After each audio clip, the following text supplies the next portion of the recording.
Stephen Benoon here with Israeli News Live. Want to update you on the things that are actually taking place in Ukraine and why their Ukrainians are having so much success. And it's not because of the Azov battalion, the neo-Nazi battalion, being so excellent trained soldiers, but it's because of U.S. and British forces are on the ground in Ukraine.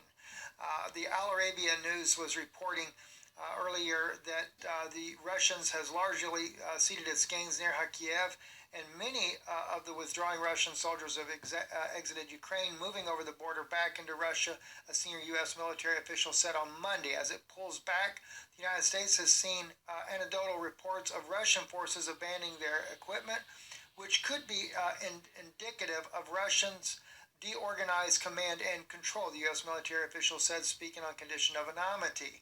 Now, but what I wanted to show you, though, is facts that there are U.S. troops fighting on the ground. Now, the one here CNN puts out here just recently in their September 12th, 2 days ago, report shows U.S. and British forces coming in as whether it be volunteers or paid by the Ukrainian military fighting inside the country. But I'm going to give you even more hardcore facts to go with that. Also, looking at former U.S. Senator Richard Black and what he has to say, he actually confirms the information I first released to you months back that Russia didn't want this war in the first place, and it was the Azov battalion amassing troops at the behest of NATO to take Donetsk and Luhansk region there, and Russia was forced to come to the aid of the Donetsk and Luhansk people. We'll get into that in just a moment here. First, let's listen in to this report here from CNN. Front lines, and a warning, some viewers may find parts of this report disturbing. Margot?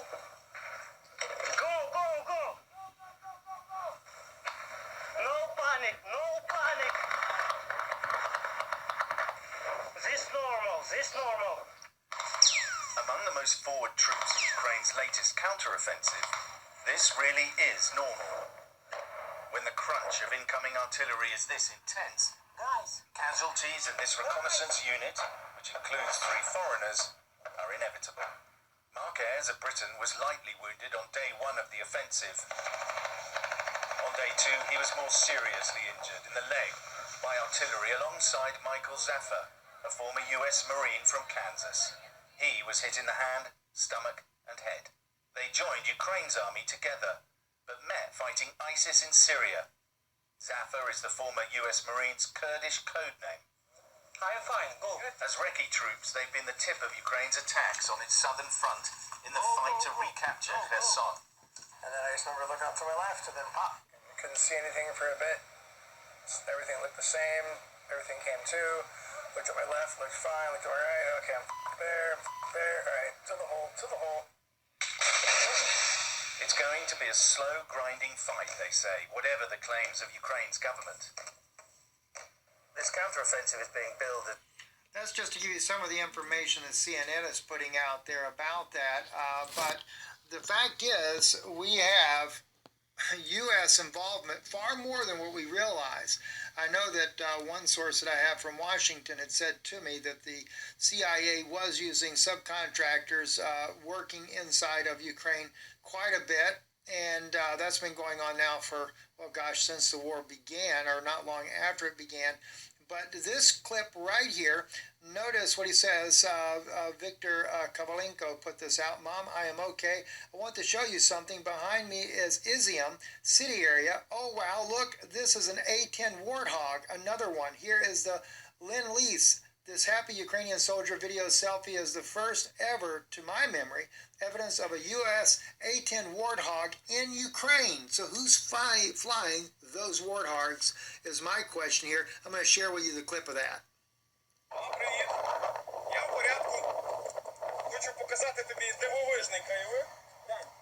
Це Барвінківський плацдарм біля Ізюму, Харківська область. От в цьому місці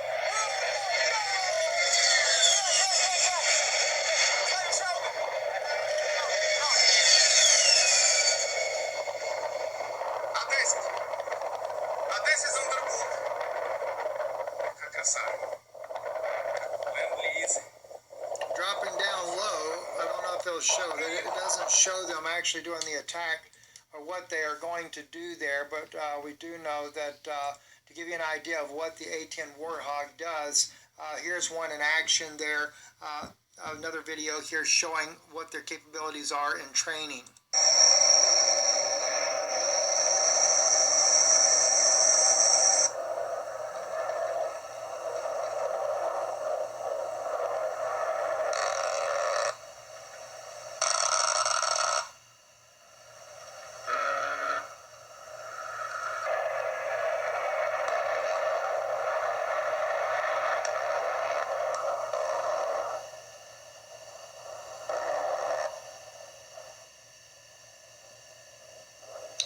Just one bomb like that coming off of a Warthog can do a tremendous amount of damage, as you can see right there. So yes, the tide is turning for Ukraine, and let me give you this one right here. This is English-speaking foreign soldiers, they say U.S. or British, military contractor CIA firing anti-tank missiles at Russian armored vehicles in Ukraine. Well, I can tell you straight up, because, well, as Americans know, we know American voices, they're definitely not British. Listen in.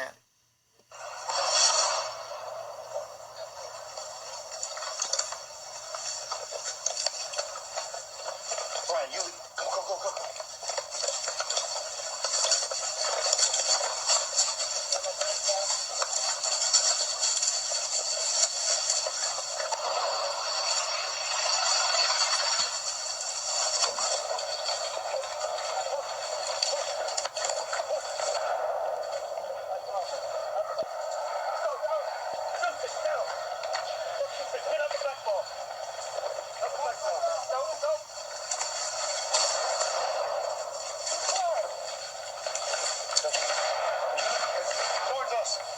It's facing towards us.